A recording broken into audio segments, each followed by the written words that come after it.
Hello everyone, it's me Uncle John. Today I am going to read at 6008, The Secret Garden, Chapter 4, The Strangest House. It was the sweetest, most mysterious looking place anyone could imagine.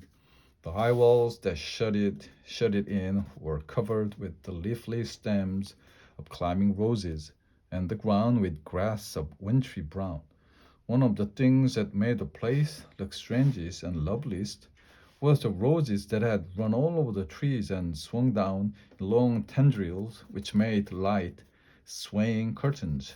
Here and there they had caught at each other and made lovely bridges of themselves.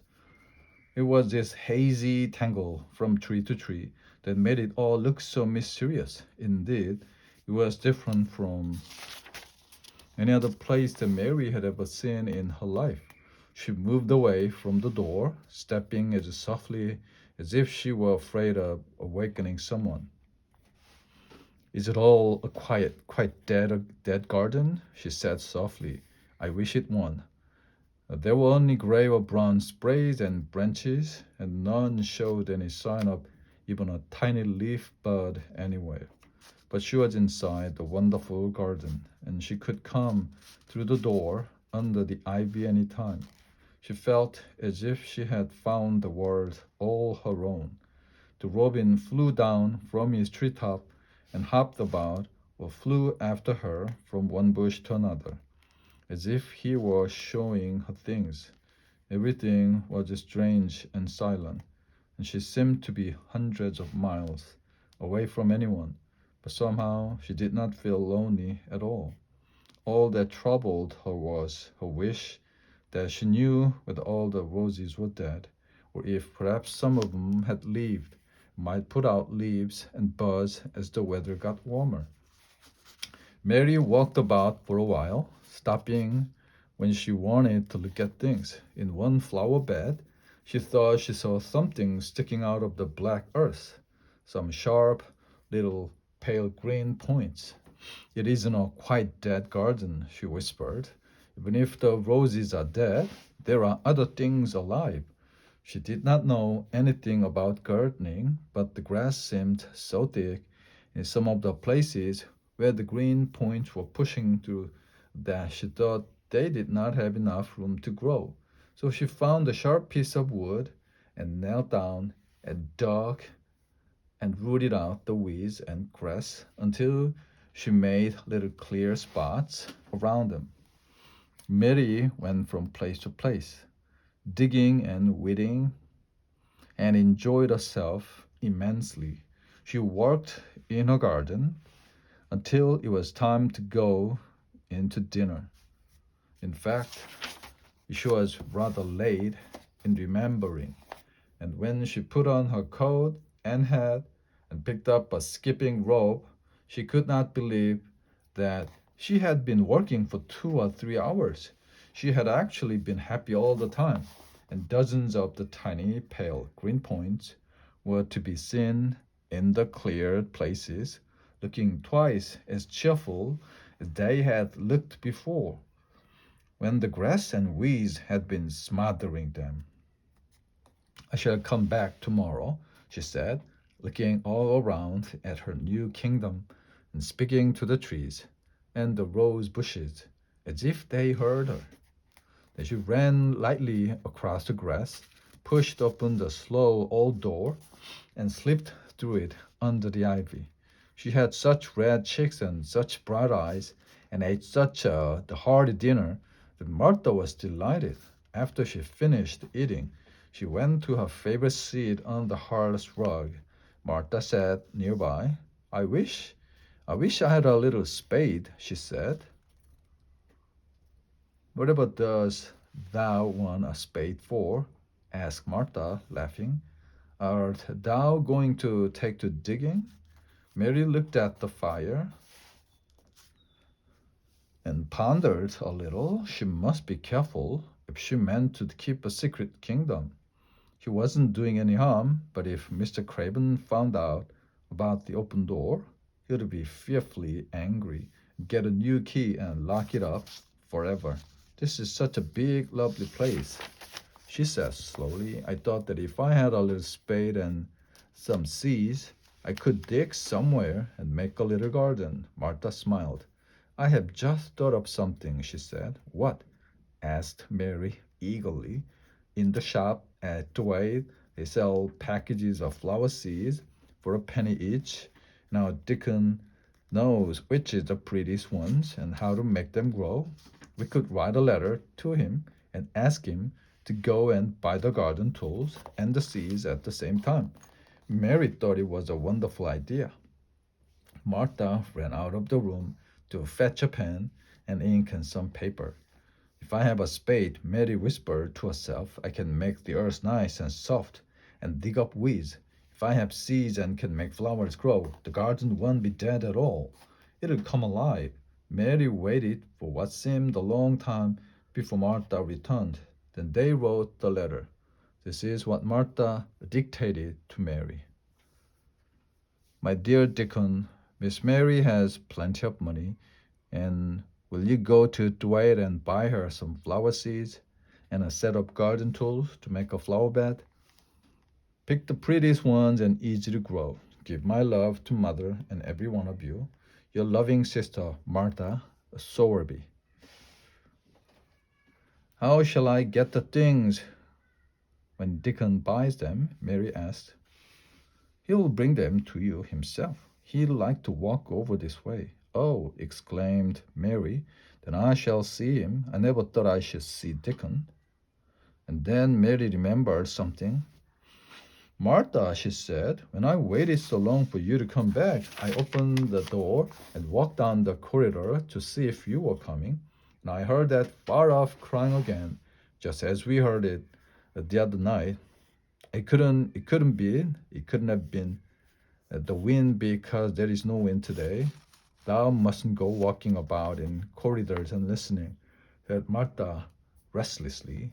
I wasn't listening, said Mary. I was just waiting for you, and I heard it. That's twice. My word, there is Mrs. Medlock's bell, said Martha, and she ran out of the room. It's the strangest house anyone ever lived in, said Mary drowsily, as she dropped her head on the cushioned seat of the armchair near her. Fresh air, digging and skipping rope had made her feel so comfortably tired that she soon fell asleep. Chapter 5. Dickon. The sun shone down steadily in the week that followed. Mary learned that Mr. Craven should not be returning to Misselthwaite Manor for some time, as he had gone on from London to travel in foreign lands.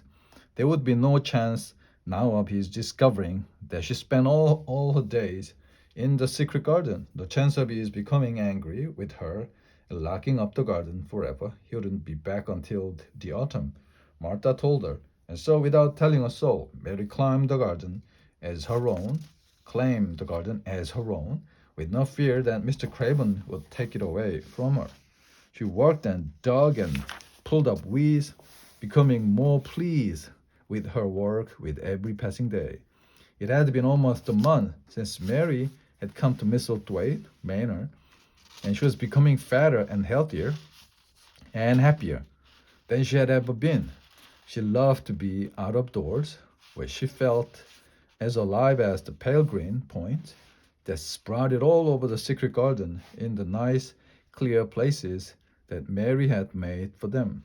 There was a laurel-hedged walk which curved around the secret garden and ended at a gate that opened into a wood.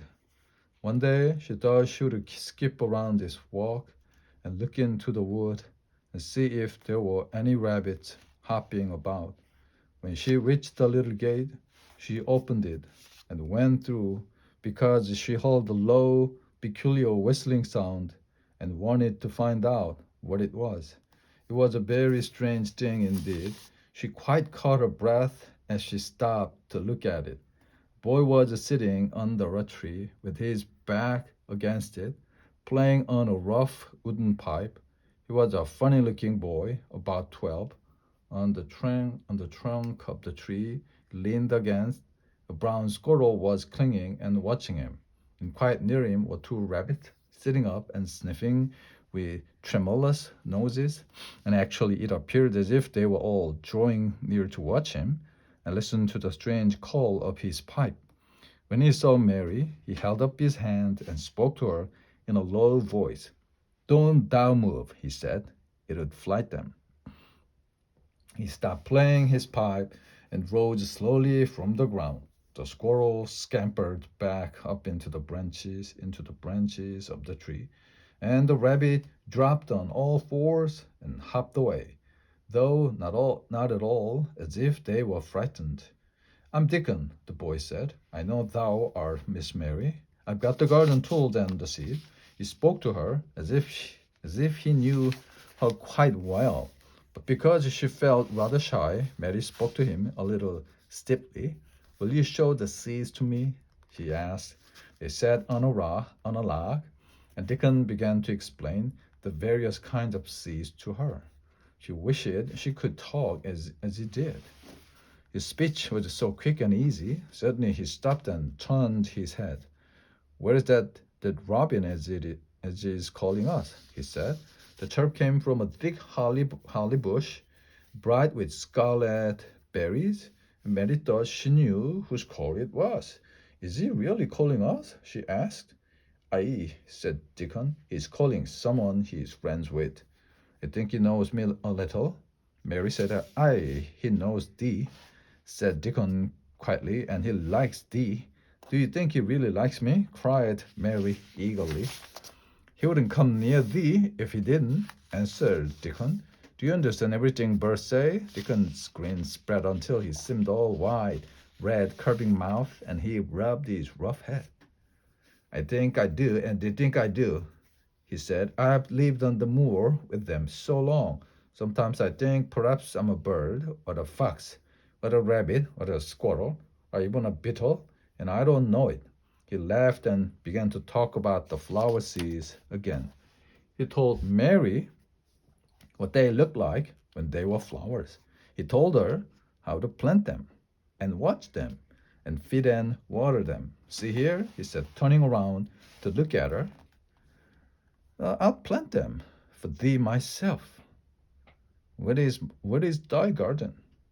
Mary's thin hands clutched each other as they lay on her lap. I don't know anything about boys, she said slowly. Could you keep a secret? If I told you one, it's a great secret. I'm keeping secrets all the time. Dickon answered. Mary did not mean to put out her hand and clutch his sleeve, but she did it. I've stolen a garden, she said, very fat. Nobody wants it. Nobody cares for it. Nobody ever goes into it. Perhaps everything in it is dead already. I don't know. Nobody has any right to take it from me when I care about it, and they don't. They are letting it die, all shut in by itself. She ended passionately, and she burst out crying. Dickon's blue eyes grew rounder and rounder. Where is it? He asked, in a voice both curious and full of sympathy. Mary got up from the log at once. Come with me, and I'll show you, she said. She led him around the laurel path and to the walk where the ivy grew so thickly. It's this, Mary said as she stepped to the wall and lifted the hanging ivy. It's a secret garden, and I'm the only one in the world who wants it to be alive. They passed in together. Dickon looked around and around about it, and around again. He almost whispered. It's a queer, pretty place. It's like as if a body was in a dream. I never thought I would see it. Did you know about it? Asked Mary. Martha told me there was one garden. As no one ever went inside, he answered. Us used to wonder what it was like. Will there be roses? Mary whispered. Can you tell? I thought perhaps they were all dead. No, not them. Not all of them. He said. They are as weak as you or me. Mary remembered that Martha had told her that weak meant alive. I'm glad they are weak, she whispered fiercely. I want them all to be weak. Let us go round the garden and count how many weak ones there are. They went from bush to bush and from tree to tree. Dickon cut the dry and dead wood away and showed Mary how to tell when an unpromising the bough or twig still had green life in it. In no time at all, they were using the new tools to dig and weed and cut away the dead wood to make room for the living. There will be a fountain of roses here this summer, Dickon proclaimed quite suddenly, and then he cried, "Why, who did that there?" He was pointing to one of Mary's own little clearing around the pale green point. "I did," said Mary. Dickon Moran knelt down by them, smiling his wide smile. "Thou did right. The gardener couldn't have told thee better. They grow now like Jack's beanstalk. They are crocuses and snowdrops, and this here is daffodils. They will be a sight." They walked and talked the entire afternoon, and soon they heard the big clock in the courtyard strike the hour. And it was time for Mary to go in. "There is a lot more work to do here," Dickon said, admiring all that they had done. "Will you come again and help me do it?" Mary asked. "I'll come every day if thou wants me," he answered stoutly. "It's the best one I ever had in my life, shut in here and wakening up a garden." "Dickon," Mary said, "you're as nice as Martha said you were. I like you. And you make the third person. I never thought I should like three people. Only three folk as thou likes," he said. "Who is the other two?" "Martha and the Robin." Dickon laughed. "I know thou thinks I'm a queer lad," he said, "but I think thou art the queerest little lass I ever saw." Mary did a strange thing. She leaned forward and asked Dickon a question she had never dreamed of asking anyone before, and she tried to ask it in Yorkshire dialect because that was his language, and in India, a native was always pleased if he knew his speech. "Dost thou like me?" she asked. She answered heartily, "that I does. I likes thee wonderful, and so does the robin, I do believe." "That's two then." "That's two for me. I shall have to go now," she added mournfully. "Whatever happens, you never would tell about the garden, not even Martha. If thou was a missile thrush and showed me with thy nest was, does thou think I would tell anyone? Not me," he said. "Thou art as safe as a missile thrush." And she was quite sure she was. Chapter 6. I am Colin. The night Mary was awakened by the sound of rain beating against her windows and wind howling around the corners of the huge old house. The mournful sounds made it impossible to fall back to sleep. After an hour, a different sound made her sit up in bed. "It isn't the wind now," she whispered. "It's that crying I heard before." She felt that she must find out what it was. It seemed even stranger to her than the secret garden and the buried key. So she took up a candle and went out in search of the mysterious sound. Down one long, dark corridor, then another, then yet another she went, the far-off, faint crying leading her steps all the while. The sound was becoming louder. Down this passage, and then to the left, up 2 steps, and then to the right. Suddenly she saw a glimmer of light coming from beneath the door. Someone was crying in the room beyond that door. She was sure of it, and it was quite a young someone. She walked to the door and pushed it open. On the bed was a boy, crying though fretfully. He had a sharp, delicate face that was the color of ivory. He looked like a boy who had been ill, but he was crying more as if he were tired and cross than as if he were in pain. Mary crept nearer the boy, who turned his head on his pillow and stared at her. "Who are you?" he asked. "Are you a ghost?" "No," Mary answered in a whisper. "Are you one?" He stared and stared and stared. Mary could not help noticing what strange eyes he had. They were agate gray, with black lashes all around them, and they looked too big for his face. "No," he replied at last. "I'm Colin." "Who is Colin?" "I'm Colin Craven. Who are you?" "I'm Mary Lennox. Mr. Craven is my uncle." "He's my father," said the boy. "Your father?" "No one ever told me he had a boy." "Why didn't they?" "For the same reason they did not tell me about you," Colin replied. "Because I should have been afraid you'd see me. I don't like to have people see me or talk about me. You see, I'm like this always, ill and having to lie down. If I leave, I may be a hunchback. My father hates to think I may be like him, but I shan't leave. Ever since I can remember, I have heard people say I'm too sickly to leave. At first, they thought I was too little to understand. Now they think I don't hear, but I do. Does your father come and see you? Sometimes when I am asleep, he doesn't want to see me. Why? Mary could not help but ask. A sort of angry shadow passed over the boy's face. My mother died soon after I was born, and it makes him sad to look at me. He thinks I don't know, but I have heard people talking. He almost hates me. He hates the garden because she died, said Mary, half speaking to herself. What garden? The boy asked. Oh, just a garden she used to like, Mary stammered. If you don't like people to see you, do you want me to go away? No, he said.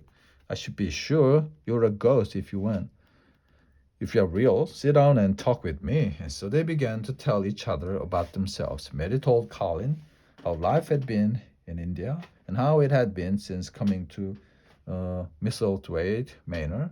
And Colin told her how it felt to be an invalid, shut up in a dark room with only books as companion. But one thing more than anything other interested Colin, the garden that Mary had mentioned. He asked question after question about it.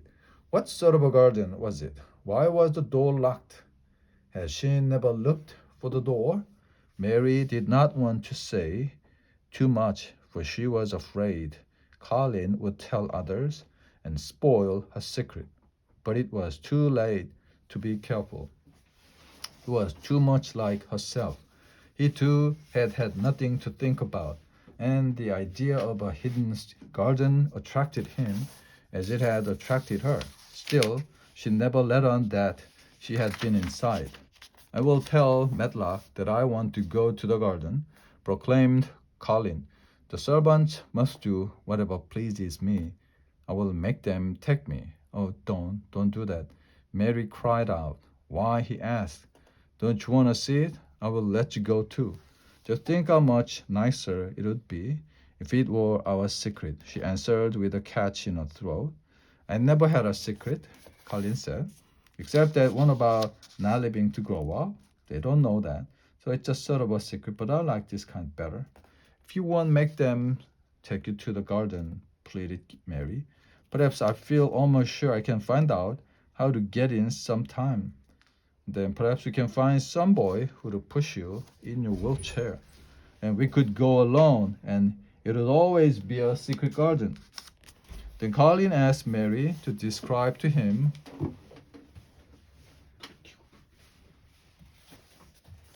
what she thought the garden might be like. He lay quite still and listened, and when she was finished, he smiled until his face looked almost beautiful. I want to see that garden someday, he whispered. He was becoming drowsy. The candle next to his bed was flickering. Promise me you'll look for the door. I don't think I ever really wanted to see anything before, but I want to see that garden. Somehow Mary was sorry for him, did not want him to lie awake, so she leaned against the bed and began to stroke and pat his hand and sing a very low chanting song she had learned in India. That's nice, he said sleepily, and she went on chanting and stroking, but when she looked at him again, his black lashes were lying close against his cheeks, for his eyes were shut and he was fast asleep. The moor was hidden in mist when the morning came, and the rain hadn't stopped pouring down. There could be no going out of doors, so Mary spent the day with Colin in his room. At first, only Martha knew of this visit, which Mary and Colin intended to keep as secret as the garden. But then, in the midst of the talking and laughing together, the door opened and in walked Mrs. Medlock and Colin's doctor. Good Lord, exclaimed Mrs. Medlock. What is this? Said the doctor. What does it mean? This is my cousin, Mary Lennox, said Colin. I asked her to come and talk to me. I like her. She must come whenever I send for her. The doctor turned to Mrs. Medlock. Oh, sir, she panted. I don't know how it happened. There's not a servant on the place that would dare to talk. They all have their orders. Nobody told her anything, said Colin. She heard me crying and found me herself. Don't be silly, Matlock. Mary saw that the doctor did not look pleased, but it was quite plain that he dared not oppose his patient. He felt Colin's purse. I'm afraid there has been too much excitement. He said, excitement is not good for you, my boy. I should be excited if she stayed away, replied Colin, his eyes flashing. The doctor looked troubled. But you must not forget that you tire easily. He said, you must not forget that you're ill. I want to forget. She makes me forget. That's why I want her. Now go away and leave us alone, Mrs. Medlock muttered. Well, he does look rather better. And they withdrew. Colin turned to find Mary gazing at him, as if he had set her wondering. Why do you look at me like that? He asked her. I was thinking, how different you are from Dickon. Who is Dickon? He asked. What a queer name. He is Martha's brother, and he is not like anyone else in the world, she began. Colin listened intently as Mary told him about the music Dickon played on his pipe and the way the animal drew near. He lay back on his cushions, and his gray eyes grew larger and larger as she talked about the cottage across the moor where 14 people lived in 4 rooms.